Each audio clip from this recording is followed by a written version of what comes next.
नमस्कार, जोहार। छत्तीसगढ़ न्यूज में आपका बहुत बहुत स्वागत है। इससे पहले आप न्यूज को कहां से देख रहे हैं, कमेंट में जरूर बताएं। साथ ही चैनल को सब्सक्राइब करना बिल्कुल ना भूलें। छत्तीसगढ़ में शुरू हुआ ईवीएम बवाल, भाजपा बोली हार का बहाना ढूंढ रही कांग्रेस।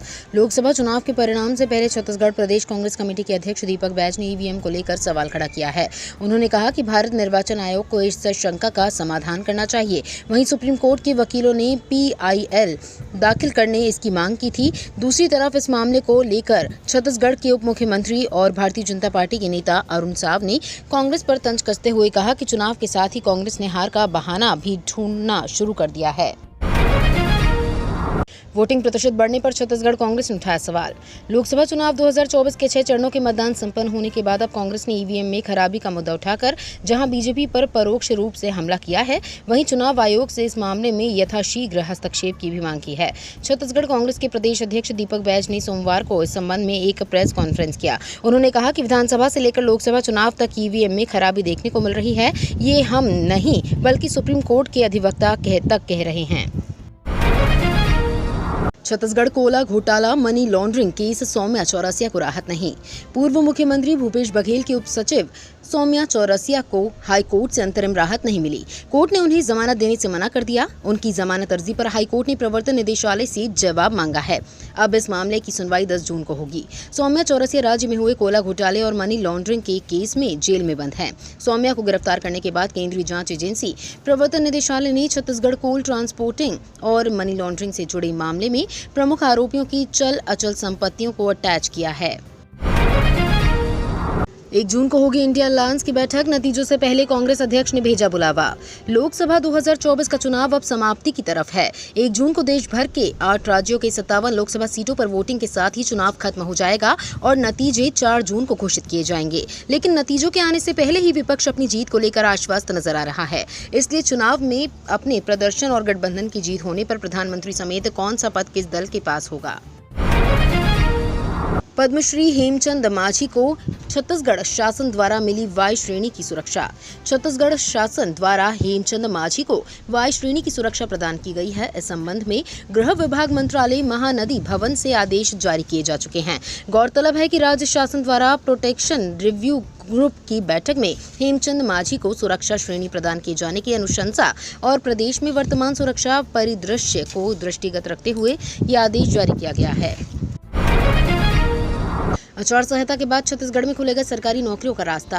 लोकसभा चुनाव का परिणाम 4 जून को आने के बाद आचार संहिता हट जाएगी। इसके बाद प्रदेश के कई सरकारी विभागों में सरकारी नौकरियों के लिए लंबित प्रस्तावों पर प्रक्रिया आगे बढ़ेगी। सबसे अधिक भर्ती स्कूल शिक्षा विभाग में होनी है। यहाँ शिक्षकों के रिक्त पदों पर भर्ती की जा सकती है। सूत्रों के अनुसार शिक्षकों के करीब 10,000 पदों पर भर्ती हो सकती है। इसके अलावा प्रदेश के राजकीय विश्वविद्यालयों और अन्य शैक्षणिक संस्थानों में भर्ती का रास्ता खुलेगा।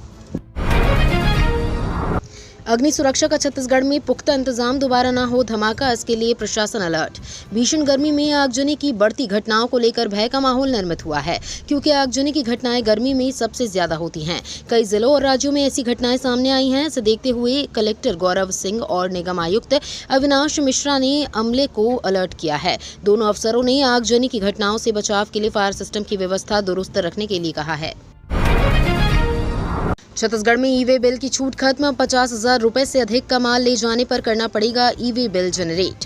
वाणिज्यिक कर विभाग ने कर अपवंचन पर निगरानी तंत्र को मजबूत बनाने की दिशा में ये महत्वपूर्ण निर्णय लिया है। राज्य में ई-वे बिल के प्रावधानों में दी गई छूट को समाप्त कर दिया है।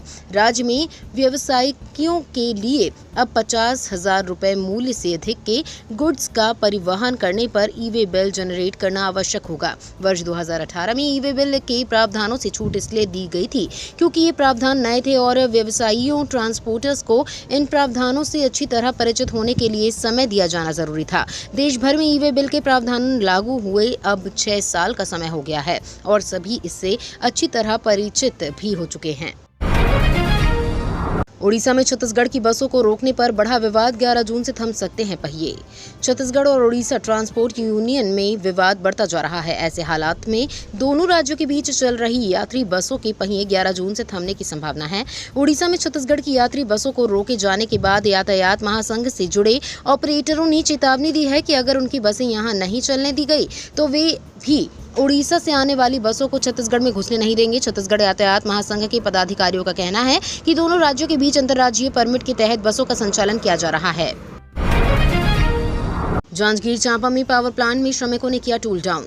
जांजगीर चांपा जिले की ग्राम पंचायत नारियरा में स्थापित के महानदी पावर कंपनी लिमिटेड में छत्तीसगढ़ पावर मजदूर संघ यूनिट के द्वारा अपनी मूलभूत सुविधाओं को मांगों को लेकर टूल डाउन किया गया है। इससे प्लांट के अंदर 100% काम पूरी तरह से प्रभावित हो गया है। फिलहाल श्रमिकों और प्लांट प्रबंधक के बीच बातचीत की जा रही है। दरअसल फरवरी महीने में श्रमिक संघ ने रैली के माध्यम से अपनी मांगों को लेकर जिला प्रशासन को ज्ञापन दिया गया।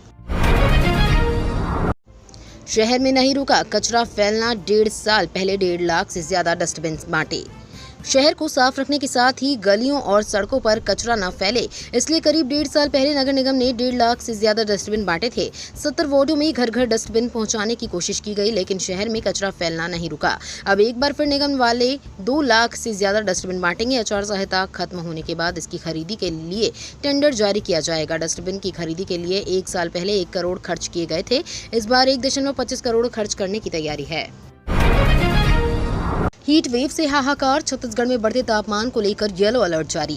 छत्तीसगढ़ में मौसम का बदलता भीषण रूप लोगों को सता रहा है। भीषण गर्मी से रायपुर वासी परेशान है। वहीं नौतपा का भी दूसरा दिन है। नौतपा में हर दिन तापमान बढ़ा है। प्रदेश के कुछ हिस्सों को छोड़ दिया जाए तो सभी जिलों में बढ़ते तापमान की वजह से लोग अपने अपने घरों से निकलने से बच रहे हैं। वहीं दूसरी तरफ छत्तीसगढ़ में मौसम विभाग ने लू चलने की चेतावनी दी है। इसके लिए विभाग ने येलो अलर्ट भी जारी किया है।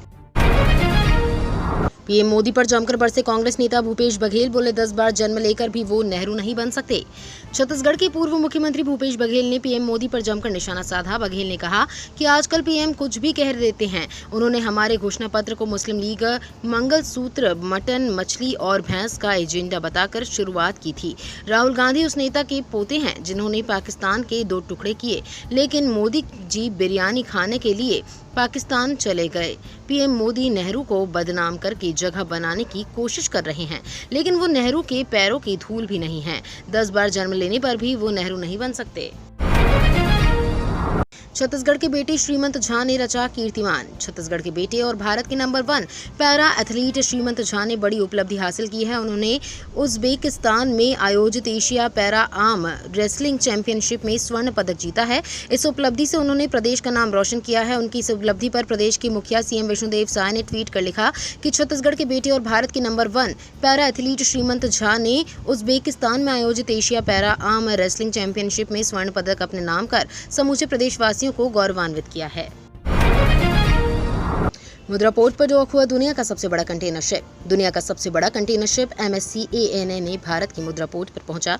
ये जहाज फुटबॉल के 4 मैदान के बराबर है। इसकी लंबाई 399.98 मीटर और क्षमता 19,200 फुट इक्विवेलेंट यूनिट है। TEU कंटेनर ढोने वाले जहाजों की क्षमता मापने का इंटरनेशनल पैमाना है। ये जहाज इतना विशाल है कि भारत में सिर्फ मुद्रा पोर्ट पर ही इसे डॉक किया जा सकता है। मुद्रा पोर्ट 35,000 एकड़ में फैला हुआ है।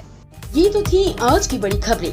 अगर आपको न्यूज़ पसंद आई हो तो वीडियो को लाइक और शेयर करना बिल्कुल ना भूलें। धन्यवाद।